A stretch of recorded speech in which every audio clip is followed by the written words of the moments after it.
প্রতি বছরের মতো এবারও রাখি পূর্ণিমার পুণ্যতিথিতে সম্প্রীতির রাখি বন্ধন উৎসব পালনে মেতে উঠলেন মালদা শহরের আবাহনী সাংস্কৃতিক সংস্থার সদস্যরা। শুক্রবার সাত সকালে ইংরেজবাজার পৌরসভার প্রাক্তন কাউন্সিলর আশিস কুণ্ডুর উপস্থিতিতে সংস্থার সদস্যরা রাখি বন্ধন উৎসব পালন করেন। প্রতি বছরের মতো এবারও তারা গোটা 18 নম্বর ওয়ার্ড এলাকা ঘুরে ঘুরে হিন্দু মুসলিম উভয় সম্প্রদায়ের মানুষকে নিয়ে সম্প্রীতির রাখি বন্ধন উৎসব পালনে মাতোয়ারা হন। প্রত্যেক বছর আমরা আবাহনী সাংস্কৃতিক সংস্থার উদ্যোগে আমাদের এই এলাকায় সর্বস্তরের মানুষকে সাথে নিয়ে সমস্ত সম্প্রদায়, সমস্ত ধর্ম, সমস্ত বর্ণের ঊর্ধ্বে উঠে কবিগুরু রবীন্দ্রনাথ ঠাকুরের দেখানো পথে এই রাখি বন্ধন উৎসবের মাধ্যম দিয়ে আমরা সমস্ত সাম্প্রদায়িক সম্প্রীতির ঊর্ধ্বে উঠে রাখি বন্ধন উৎসব পালন করি। এবছরও তার ব্যতিক্রম হয়নি। আমরা একটা বিস্তীর্ণ পথ জুড়ে এলাকার সর্বস্তরের বোনেরা, মায়েরা, দিদিরা এবং এলাকার সমস্ত যুবক ভাইরা মিলে এই পথ পরিক্রমা করে আমরা রাখি বন্ধন উৎসব পালন প্রত্যেক বছর যেরকম করি এবছরও করব। আমরা একটাই প্রার্থনা করি, এই সমাজে, এই বাংলায় এবং এই ভারতবর্ষের সাম্প্রদায়িক সম্প্রীতির ঊর্ধ্বে উঠে সমস্ত মানুষ ঐক্যবদ্ধ হয়ে রাখি বন্ধনের সুতো শুধুমাত্র সুতো নয়, এই সুতো সবাইকে বন্ধনের সুতো, এই সুতো সবাইকে একত্রিত করবার সুতো। তাই কবিগুরু যেটা বলেছেন সেই আদর্শ সারা বাংলা জুড়ে, সারা ভারতবর্ষ জুড়ে ছড়িয়ে পড়ুক, এই প্রত্যাশা আমাদের থাকবে। প্রতি বছরের মতো এবারও কবিগুরু রবীন্দ্রনাথ ঠাকুরের আদর্শকে সামনে রেখে রাখি বন্ধন উৎসব পালন করলেন মালদা শিল্পী সংসদের সদস্যরা। তারা কবিগুরু রবীন্দ্রনাথ ঠাকুরের প্রদর্শিত পথে সম্প্রীতি ও সৌভ্রাতৃত্ববোধের বার্তা তুলে ধরে প্রথমে শহরের বুকে এক পদযাত্রা করেন। পদযাত্রার পর মালদা কলেজ গেট সংলগ্ন রবীন্দ্র মূর্তির পাদদেশে রাখি বন্ধন উৎসব পালনে মাতোয়ারা হন।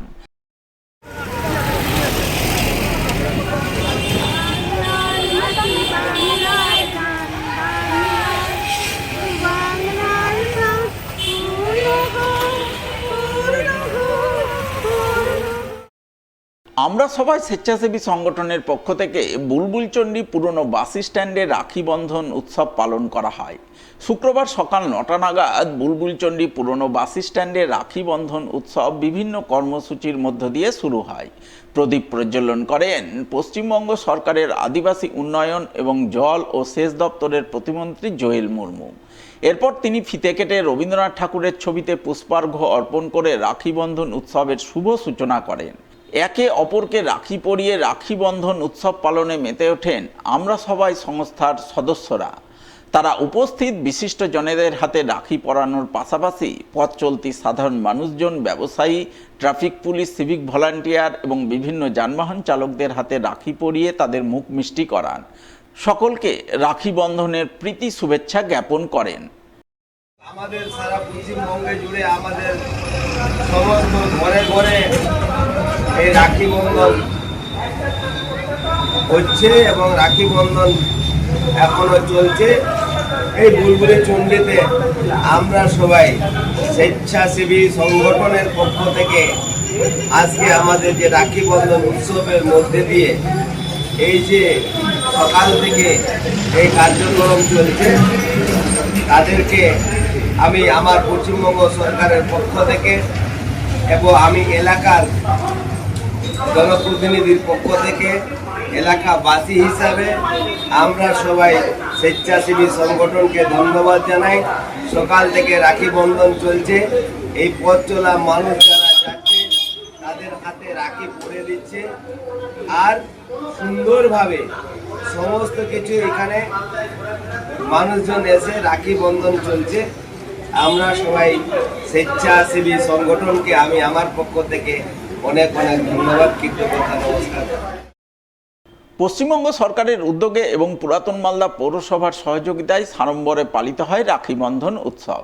শুক্রবার সকালে পুরাতন মালদা পৌরসভার মঙ্গলবাড়ি, বুলবুলি মোড়, বাচামারি, জামতলা মোড় সহ 2 নম্বর ওয়ার্ডে পৌরসভার উদ্যোগে রাখি বন্ধন উৎসব পালনের ছবি নজরে আসে। অনুষ্ঠানে উপস্থিত ছিলেন পুরাতন মালদা পৌরসভার চেয়ারম্যান বিভূতিভূষণ ঘোষ, প্রাক্তন চেয়ারম্যান কার্তিক ঘোষ, কাউন্সিলর শত্রুঘ্ন স্নেহা বর্মা, বিশ্বজিৎ হালদার, শ্যাম মণ্ডল সহ অন্যান্যরা। আপনারা জানেন যে সারা ভারতবর্ষের সঙ্গে পশ্চিমবঙ্গ এবং প্রত্যেকটা পৌরসভায় এই রাখি বন্ধন উৎসব উদযাপন হয়েছে। পুরাতন মালদা পৌরসভা রাখি বন্ধন উৎসব 2026 আমরা বিভিন্ন ওয়ার্ডে এবং বিভিন্ন আমাদের স্টার্ট হয়েছিল বিবেকানন্দ মোড় থেকে এবং কিছু কিছু ওয়ার্ডে আমরা আজকে সমস্ত জায়গায় এটা পালন করছি। এই উৎসবটা, এই উৎসবের পালনের মূল উদ্দেশ্যই হচ্ছে ভ্রাতৃত্ব, ভালোবাসা এবং পৌরসভা পশ্চিমবঙ্গ এবং রাষ্ট্রের বন্ধন আমরা বলতে পারি। রাখির মাধ্যমে আমরা সমস্ত ধর্মের, সমস্ত বর্ণের মানুষকে একটা জায়গায় এনে আমাদের ভারতবর্ষের যে ঐতিহ্য, সংস্কৃতি, ধর্মনিরপেক্ষতা সেটাকে আমরা তুলে ধরার চেষ্টা করছি। মালদা মেডিকেল কলেজ হাসপাতালে অস্বাভাবিক হারে শিশু মৃত্যুর প্রতিবাদে আন্দোলনে নামল সিপিআইএমের ছাত্র, যুব ও মহিলা সংগঠনের সদস্যরা। সংগঠনভুক্ত সদস্যরা শুক্রবার যৌথভাবে বিক্ষোভ ডেপুটেশন কর্মসূচি পালন করলেন মালদা মেডিকেল কলেজ হাসপাতালে। কর্মসূচি রূপায়ণে নেতৃত্ব দিলেন ডিওয়াইএফআই এর মালদা জেলা সম্পাদক অরূপ পোদ্দার সহ আরও অনেকেই। এদিন তারা সকলে মিলে হাসপাতাল চত্বরে বিক্ষোভ প্রদর্শন করেন। হাসপাতালে অস্বাভাবিক হারে শিশু মৃত্যুর অভিযোগ তুলে সুর চড়ান। সেই সঙ্গে শিশু মৃত্যুর কারণ অনুসন্ধান, নিরপেক্ষ তদন্ত ও দোষীদের শাস্তির দাবি জানান। আপনারা জানেন যে আমাদের এই মালদা মেডিকেল কলেজ হাসপাতালে অস্বাভাবিক হারে শিশু মৃত্যু হয়েছে। এই কারণ অনুসন্ধান করতে হবে এবং নিরপেক্ষ তদন্ত এবং যারা এর সঙ্গে দোষী আছে তাদেরকে দৃষ্টান্তমূলক শাস্তির ব্যবস্থা করতে হবে। সেই কারণের জন্য আমাদের আজকে এসএফআই, ডিওএফআই, এডুআর পক্ষ থেকে আমরা আজকে বিক্ষোভ কর্মসূচি করছি এবং হসপিটালের যিনি সুপার আছেন, ইউনিভার্সিটি আছেন, তার কাছেও আমরা ডেপুটেশন দিচ্ছি। কারণ আজকে যে সমস্ত বাচ্চাদের কোল খালি হয়ে গেল, মায়েদের কোল খালি হয়ে গেল, আগামী দিনে যাতে এই ঘটনা আর পুনরাবৃত্তি না হয় এবং এর সঙ্গে যারা যারা দোষী আছেন, আজকে এমএসভিপি স্যার বলে দিচ্ছেন যে আমার হাসপাতালের যে কজন ভর্তি হয়েছে তাছাড়া আদার্স বাচ্চা এসছে এখান থেকে, কিন্তু আদার্স যেখান থেকে আসছে সেটাও তো আমাদের মালদা জেলার। তাহলে সিএমওই সাহেব কী করছেন? সেই নার্সিংহোমগুলো যেখান থেকে বাচ্চাগুলো রেফার হচ্ছে, তাহলে সেই নার্সিংহোমের পরিকাঠামোগুলোও দেখানো উচিত। এই ব্যবস্থাগুলো করার জন্য আজকে আমরা এখানে ডেপুটেশন কর্মসূচি দিচ্ছি এবং আমরা তার কাছ থেকে জবাব নেব। রেলের পক্ষ থেকে উচ্ছেদের নোটিশপ্রাপ্ত মালদার ইংরেজবাজার পৌরসভা 23 নম্বর ওয়ার্ডের রেল লাইন সংলগ্ন 60টি অসহায় পরিবারের পাশে দাঁড়ালেন ইংরেজবাজারের বিজেপি বিধায়ক তথা রাজ্য বিধানসভার মুখ্য সচেতক অমলান ভাদুরী। শুক্রবার তিনি বিজেপি নেত্রী মৌসুমী মিত্র, বিজেপি কাউন্সিলর কৃষ্ণা নাথ সহ অন্যান্যদের সঙ্গে নিয়ে 23 নম্বর ওয়ার্ডে যান। রেলের পক্ষ থেকে উচ্ছেদের নোটিশ প্রাপ্ত 60টি পরিবারের সঙ্গে আলোচনায় বসে তাদের কাছে গোটা পরিস্থিতির বিবরণ শোনেন। সমস্ত কিছু শোনার পর বিধায়ক অমলান ভাদুরী ওই পরিবারগুলিকে আশ্বস্ত করেন। তাদের জানান এই মুহূর্তে রেল প্রশাসন তাদের উচ্ছেদ করছে না, করলে তিনি আগে পুনর্বাসনের দাবি জানাবেন রেল প্রশাসনের কাছে, তারপরে রেল লাইন সম্প্রসারণের কাজ শুরু হবে। আমরা যে এয়ারপোর্ট আর রেলের লাইনের মাঝখানের যে বস্তি এরিয়াটা, ওখানে এসেছিলাম। এখানে কিছুদিন আগে রেলের থেকে একটা নোটিশ হয়েছিল, তো সেই নোটিশ নিয়ে আমরা কথা বলেছিলাম। এবার আমরা জেলা প্রশাসনের মাধ্যমে রেলকে আমরা জানিয়ে দিয়েছি যে এইটা আলোচনার ভিত্তিতে আমরা একবার ইন্সপেকশন করব। যদি রেলের সত্যি প্রয়োজনীয়তা থাকে তাহলে অবশ্যই রেল লাইন তো বাধা দেওয়া যাবে না, করা যাবে, কিন্তু এদেরকে একটা পুনর্বাসনের জায়গা আমরা ব্যবস্থা করে দিই। একসঙ্গে ইন্সপেকশনে আসবো, তারপরে সিদ্ধান্ত নেওয়া হবে। এই আলোচনা হয়েছে, তো আমরা এদের সঙ্গে কথা বললাম আজকে সবার সঙ্গে, সেটা আমরা জানাবো। বিধায়কের কাছে এই আশ্বাস পাওয়ার পরে 60টি পরিবারের সদস্যদের চোখে মুখে খুশির ছাপ ফুটে ওঠে। এলাকায় খুশির হাওয়া বইতে শুরু করে। যে উঠাবো, তারপরে বললো যে তোমরা ভয় পাবা না, পুলিশ এমএলএ, তারপরে যদি উঠায় তো পুলিশ উঠায় তো বলবা এমএলএ কে বলো, তারপরে উঠবো।